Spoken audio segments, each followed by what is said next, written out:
এই ব্যক্তিসকলে আমাৰ সান্থাল ভাইসকলক আদিবাসীসকলক বাৰে বাৰে এনেধৰণৰ যেতিয়া ঘটনা হয় তেওঁলোকক মাওইষ্ট সজাবলৈ বিচাৰে, তেওঁলোকে নাক্সালবাদী সজাবলৈ বিচাৰে, তেওঁলোকক ঝাৰখণ্ডীৰ পৰা মানে ঝাৰখণ্ডী বুলি ক'বলৈ বিচাৰে। আৰু এনেকুৱা এজন ব্যক্তি এই কালি পৰহি তেওঁলোকে দাউৰা ডেক্ৰেপ নাৰ্জাৰী বড়োলেণ্ড জনজাতি সুৰক্ষা মঞ্চৰ ৱৰ্কিং প্ৰেচিডেণ্ট হয়। আমি তেখেতক ক'ব বিচাৰিছোঁ যে আপুনি যে আমাৰ মানুহবিলাকক আমাৰ সান্থাল আদিবাসী ভাই ভনীসকলক আপোনালোকে নাক্সাল মাওইষ্ট ক'ব আছে, আমিতো দেখা নাই ক'তো। আপোনালোকে যে এই চিৰাঙৰ যিটো অলপ দিনৰ আগত যি ঘটনা হ'ল য'ত আমাৰ 27টা পৰিয়ালৰ যে ঘৰ জ্বলাই দিলে, আমি কৈছোঁ নেকি যে NDFB বা BLT এতিয়াও সজীৱ হৈ আছে বুলি? আমিতো কোৱা নাই। সেই যে অলপ দিনৰ আগতে যেতিয়া আদিবাসীসকলক জনজাতিকৰণ দিব লাগে বুলি যেতিয়া আমাৰ এছেম্বলি যেতিয়া বিল উত্থাপন কৰা হ'ল, সেই সময়ত যে আপোনালোকৰ মানুহে যে গৈ পেলাই গোটেই যে BTC ছেক্ৰেটাৰী যে লণ্ডভণ্ড কৰিলে, আমি কৈছোঁ নেকি NDFB BLT বা BTCত এতিয়াও সজীৱ হৈ আছে বুলি আমি কৈছোঁ নেকি? আমিতো কোৱা নাই। তেতিয়াহ'লে আপুনি ক'ৰ পৰা গম পাইছে যে আদিবাসীবিলাকৰ মাজত বাহিৰৰ পৰা মাওইষ্ট সোমাইছে, বাহিৰৰ পৰা কি বুলি কয় নাক্সালবাদী সোমাইছে বুলি ক'ৰ পৰা আপোনাক গম পাইছে? তাৰমানে আপোনাৰে লিংকটো আছে, আপোনাৰে লিংকটো আছে। আৰু এই গোটেই ঘটনাটোক উত্তেজিত কৰিবৰ কাৰণে আপোনালোকেই কৰি আছে। সেইকাৰণে আপোনাৰ ওচৰত যদি কোনো তথ্য নাই, আমাৰ মানুহবিলাক সহজ সৰল মানুহবিলাকক এনেধৰণৰ কথাবিলাক কৈ পেলাই আমাৰ মাজত এই কাজিয়া লগাই থকাটো আমি নিবিচাৰোঁ। আৰু আপোনাক আমি ক'বলৈ বিচাৰিছোঁ সদৌ অসম আদিবাসী ছাত্ৰ সন্থা যে আপোনাৰে মাওইষ্ট বা মানে আপোনাৰে মাওইষ্ট হওক বা আপোনাৰে নাক্সালবাদীৰ লিংক থকাৰ কাৰণেহে আপুনি ইমান তথ্য আকাৰে ইমান জোৰকৈ আপুনি ক'ব পাৰি আছে। সেইকাৰণে পুলিচ প্ৰশাসনক আমি ক'ব বিচাৰিছোঁ, দাবী জনাইছোঁ যে তেখেতক পহিলা আপুনি ৰিমাণ্ডক লওক, তেখেতক এৰেষ্ট কৰক আৰু তেখেতক মানে সোধ-পোছ কৰক যে ক'ৰ পৰা তেওঁ ইমান মানে তথ্য পাইছে যে তেওঁ ডাইৰেক্টলি আমাৰ মানুহবিলাকক নাক্সালবাদী আৰু মাওইষ্ট ক'ব বিচাৰি আছে। তাৰ কাৰণে আমি অসমত শান্তি বিচাৰোঁ, আমি বড়ো আদিবাসী সকলোৰ মাজত শান্তি বিচাৰোঁ।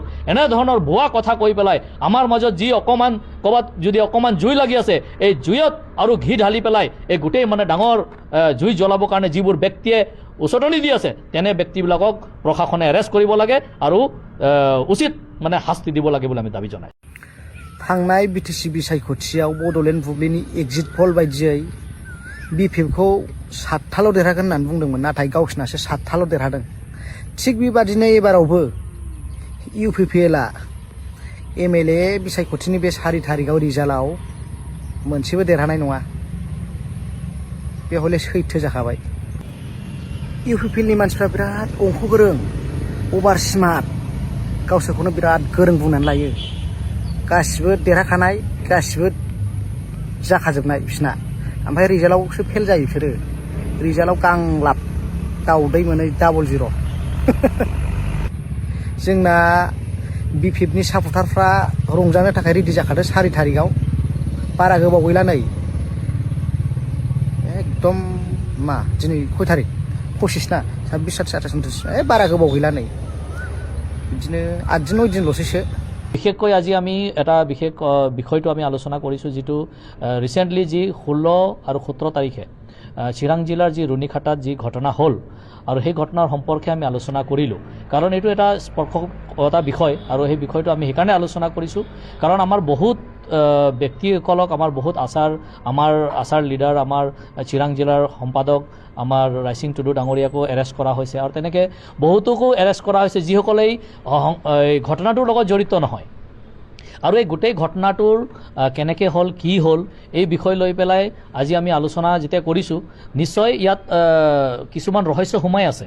কাৰণ ৰুণিখাটাৰ যিখিনি ঘটনা এই এদিনৰ এইটো কথা নহয়, ইয়াত বহুত দিনত তেওঁলোকৰ ওপৰত অত্যাচাৰ চলি আছে, মানুহবিলাকৰ ওপৰত আমাৰ আদিবাসী সান্থাল যিসকল ব্যক্তিসকল তাত আছে তেওঁলোকৰ ওপৰত অত্যাচাৰ চলি আছে, অমানৱীয় কিছুমান মানে ঘটনাবিলাক হৈ থকাৰ কাৰণে এইবোৰ ঘটনাটো যেতিয়া হ'ল, ইয়াৰে এটা মানে ইয়াৰ কাৰণেই মানুহবিলাকে বেছিকৈ উত্তেজিত হোৱা আমি দেখা পাইছোঁ।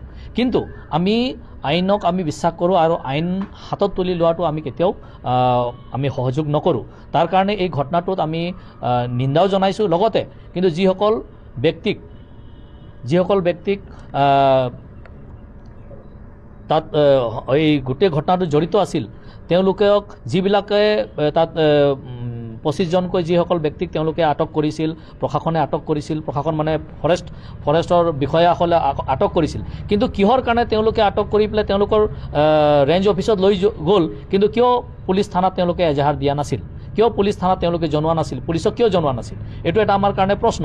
লগতে আমি দেখা পাইছোঁ যে আজিৰ তাৰিখত এই যিখিনি ৰুণিখাটাৰ এটা ফৰেষ্ট অফিচ মানে ৰুণিখাটাৰ যি অঞ্চলটো যি ৰিজাৰ্ভ অঞ্চলবিলাক আছে এইটো ভূটান বৰ্ডাৰৰ ওচৰত। আৰু আমাৰ হাতত যিখিনি তথ্য আছে, আমি যিখিনি গম পাওঁ যে এই ভূটান বৰ্ডাৰৰ ওচৰত বিভিন্ন মানে চোৰাং ব্যৱসায় চলি আছে, চোৰাং ব্যৱসায় মানে কাঠৰ ব্যৱসায় চলি আছে, আৰু ইয়াত ফৰেষ্ট জড়িত আছে, ফৰেষ্ট সম্পূৰ্ণভাৱে ইয়াত জড়িত আছে। এতিয়া ট্ৰাকে ট্ৰাকে মানে কাঠ এই অঞ্চলৰ পৰা সীমান্ত অঞ্চলৰ পৰা বহিৰাজ্যলৈ মানে লৈ যোৱা হয়, মানে বেছি দিয়া হয়।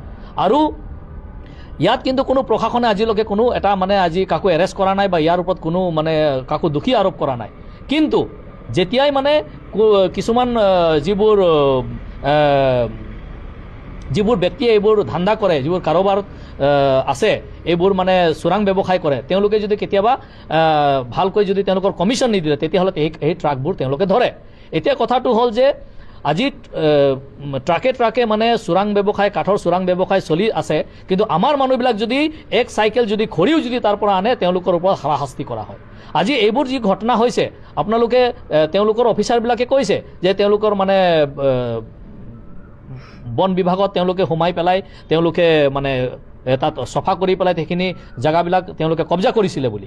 কিন্তু ইয়াৰ লগতে কি বেলেগ সম্প্ৰদায়ৰ লোকসকলো যে কৰি আছে, বেলেগ সম্প্ৰদায়ৰ লোকসকলো যে ঘৰ বনাইছে, বেলেগ সম্প্ৰদায়ৰ লোকসকলে যে এই ভেটিখিনি বন বিভাগৰ ভেটিখিনি জব্দ কৰি আছে, কিন্তু তেওঁলোকৰ ওপৰত কোনো আজিলৈকে কোনো বন বিভাগে হওক বা পুলিচ প্ৰশাসনে কোনো তেওঁলোকে মানে ব্যৱস্থা গ্ৰহণ কৰা নাই। কিন্তু আমাৰ আদিবাসী সান্তালসকলে যদি অলপো কৰিছে তেওঁলোকৰ ওপৰত কিন্তু ব্যৱস্থা গ্ৰহণ কৰিছে। এই গোটেইখিনি কথা সেইকাৰণে আমি কৈ আছোঁ যে ইয়াৰ এটা CBI তদন্ত হ'ব লাগে, মানে স্পেচিয়েল ইনভেষ্টিগেশ্যন এজেঞ্চিয়ে মানে এই তদন্ত কৰিব লাগে, আৰু ইয়াত কোনো হাৰি যাব নালাগে। ইয়াত যদি বন বিভাগ বিষয়াই যদি জড়িত আছে তেওঁলোকেও মানে হাৰি যাব নোৱাৰে, তাৰ কাৰণে এটা স্পেচিয়েল তদন্ত হ'ব লাগে বুলি আমি সদৌ অসম আদিবাসী ছাত্ৰ সন্থা আমি দাবী জনাই আছোঁ। আৰু যিসকল নিৰ্দোষী হয়, নিৰ্দোষীসকলক মানে প্ৰশাসনে, পুলিচ প্ৰশাসনে মাত্ৰ নাম্বাৰটোক দেখাবৰ কাৰণে নিৰ্দোষীসকলক মানে সোমাই পেলাই তেওঁলোকৰ জীৱন নষ্ট, তেওঁলোকৰ ভৱিষ্যত নষ্ট কৰাতকৈ স্পেচিয়েল ইনভেষ্টিগেশ্যন এজেঞ্চিৰ দ্বাৰা গোটেই ইনভেষ্টিগেট কৰা যাওক, আৰু যিসকলে দোষী হয় তেওঁলোকক কৰায়ত্ব কৰক, যিসকল দোষী হয় তেওঁলোকক মানে যি ব্যৱস্থা, আইনী ব্যৱস্থা ল'ব লাগে লওক, আমাৰ ক'বলৈ তাত একো নাই। কিন্তু মহিলাসকলৰ ওপৰত যদি অত্যাচাৰ হৈছে, মহিলাসকলৰ ওপৰত যদি কিবা মানে বেয়াকৈ তেওঁলোকৰ প্ৰহাৰ কৰা হৈছে, তেওঁলোকৰ আত্মহানন কৰা হৈছে, তেওঁলোকে এইটো কিন্তু আমি মানি নলওঁ। তাৰ কাৰণে ইমিডিয়েটলি এই যি ঘটনা হৈছে এই ঘটনাটোক মাত্ৰ এক পক্ষ মাত্ৰ চাই পেলাই কৰিলে নহ'ব, ইয়াত বহুত কথা সোমাই আছে। তাৰ কাৰণে আমি প্ৰশাসনক আমি অনুৰোধ জনাইছোঁ, আমি মুখ্যমন্ত্ৰী ডাঙৰীয়াক অনুৰোধ জনাইছোঁ, আমি BTR চিফক আমি অনুৰোধ জনাইছোঁ, আৰু আমি এই গোটেই পুলিচ বিভাগীয় কৰ্তৃপক্ষক আমি অনুৰোধ জনাইছোঁ যে আপোনালোকে সকলো বিষয়টো আগত লৈ পেলাই যিসকল ৰাইজ আছে, যিসকল দুখীয়া ৰাইজ আছে তেওঁলোকৰ হৈ পেলাই আপোনালোকে চাওক যে ইয়াত পুলিচ প্ৰশাসন হওক বা বন বিভাগে যদি কিবা দুৰ্নীতি কৰিছে তাৰ ওপৰতো তাৰ ওপৰতো ব্যৱস্থা গ্ৰহণ কৰিব লাগিব। তেতিয়াহে আমি সমাজখন শান্তি থাকিব আৰু সমাজখনক আগুৱাই লৈ যাব। ইয়াৰ লগতে আমি কিছুমান ব্যক্তি বাৰম্বাৰ কিছুমান ব্যক্তি আমি নাম ক'বলৈ বিচাৰিছোঁ, এই ব্যক্তিসকলে আমাৰ সান্থাল ভাইসকলক, আদিবাসীসকলক বাৰে বাৰে এনেধৰণৰ যেতিয়া ঘটনা হয় তেওঁলোকক মাওইষ্ট সজাবলৈ বিচাৰে, তেওঁলোকে নাক্সালবাদী সজাবলৈ বিচাৰে, তেওঁলোকক ঝাৰখণ্ডী বুলি ক'বলৈ বিচাৰে। আৰু এনেকুৱা এজন ব্যক্তি কালি পৰহি তেওঁলোকে দাউৰা ডেক্ৰেপ নাৰ্জাৰী বড়োলেণ্ড জনজাতি সুৰক্ষা মঞ্চৰ ৱৰ্কিং প্ৰেছিডেণ্ট হয়।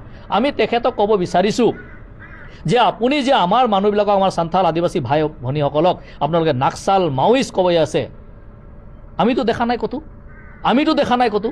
আপোনালোকে যে এই চিৰাঙৰ যিটো অলপ দিনৰ আগত যি ঘটনা হ'ল, য'ত আমাৰ 27টা পৰিয়ালৰ যে ঘৰ জ্বলাই দিলে, আমি কৈছোঁ নেকি যে NDFB বা BLT এতিয়াও সজীৱ হৈ আছে বুলি? আমিতো কোৱা নাই। সেই যে অলপ দিনৰ আগতে যেতিয়া আদিবাসীসকলক জনজাতিকৰণ দিব লাগে বুলি যেতিয়া আমাৰ এছেম্বলি যেতিয়া বিল উত্থাপন কৰা হ'ল সেই সময়ত যে আপোনালোকৰ মানুহে যে গৈ পেলাই গোটেই যে BTC ছেক্ৰেটাৰী যে লণ্ডভণ্ড কৰিলে আমি কৈছোঁ নেকি NDFB BLT বা BTCত এতিয়াও সজীৱ হৈ আছে বুলি আমি কৈছোঁ নেকি